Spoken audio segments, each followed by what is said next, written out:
Hello, আসসালামু আলাইকুম viewer, সবাই কেমন আছেন? আজকে আমি ডিম আর আলু দিয়ে একটি অসাধারণ স্বাদের কোরমা করে দেখাবো।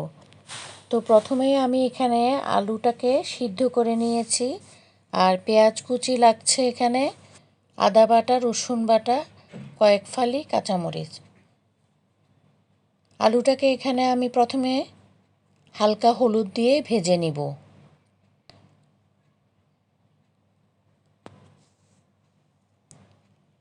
আর আলু ভাজা হয়ে গেলে আমি ডিমটাকেও একইভাবে হলুদ দিয়ে আর মরিচ দিয়ে ভেজে তুলে নিব।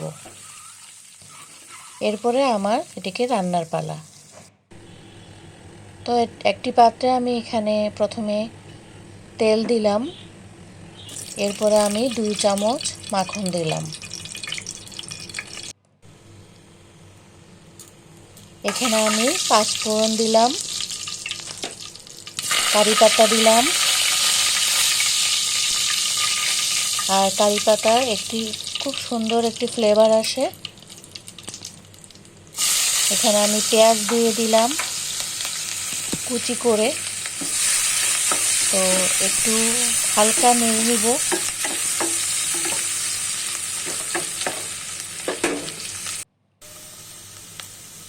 এখানে আমি পেঁয়াজ কাঁচামরিচের একটি পেস্ট তৈরি করে নিয়েছিলাম, সেটি দিয়ে দিয়েছি, আদা বাটা, রসুন বাটা আর কয়েক ফালি মরিচ।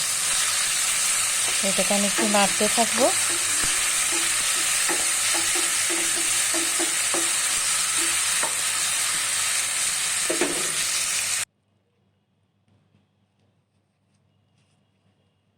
তো এখানে আমি 1 কাপের মতো নারিকেল বাটা দিয়ে দিলাম।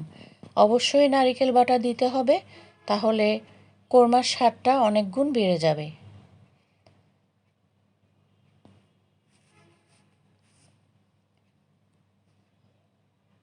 আর ভিউয়ার্স, আমার এই রেসিপিটি যদি আপনাদের ভালো লেগে থাকে, অবশ্যই লাইক, শেয়ার, কমেন্ট এবং সাবস্ক্রাইব করে দিবেন। এখানে আমি লবণ দিলাম, একটু সস দিলাম, আর 1 চামচের মতো চিনি দিতে হবে। এখানে আমি কোরমার একটি পাউডার পাওয়া যায়, সেই পাউডারটা দিয়ে দিলাম।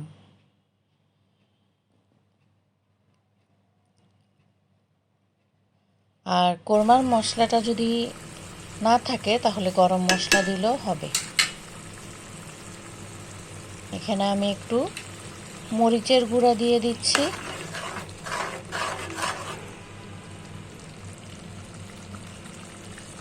হলুদ গুঁড়া সামান্য দিতে হবে, শুধু হালকা একটু কালারের জন্য। ভালো করে কষিয়ে নিতে হবে। গরম মশলা দিলাম।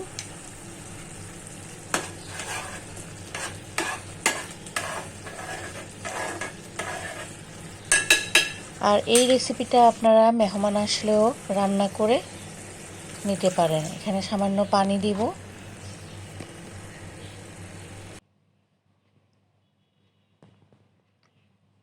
এরপর আমি ভাজা ডিমগুলা ছেড়ে দিলাম।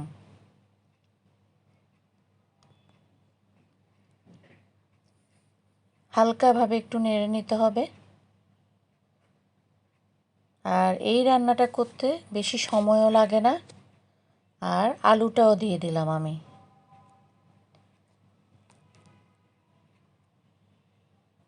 খুব মজার এই রান্নাটি বাসায় করে দেখবেন, অনেক ভালো লাগবে।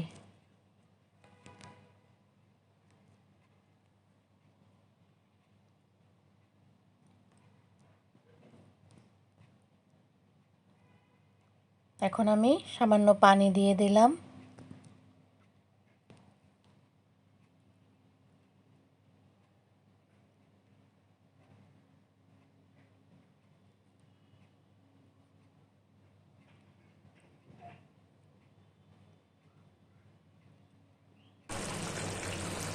যখন বলক উঠে যাবে 2-3টা, তখন আমার কারি পাতা দিয়ে দিব আর একটু লেবুর রস দিয়ে দিব।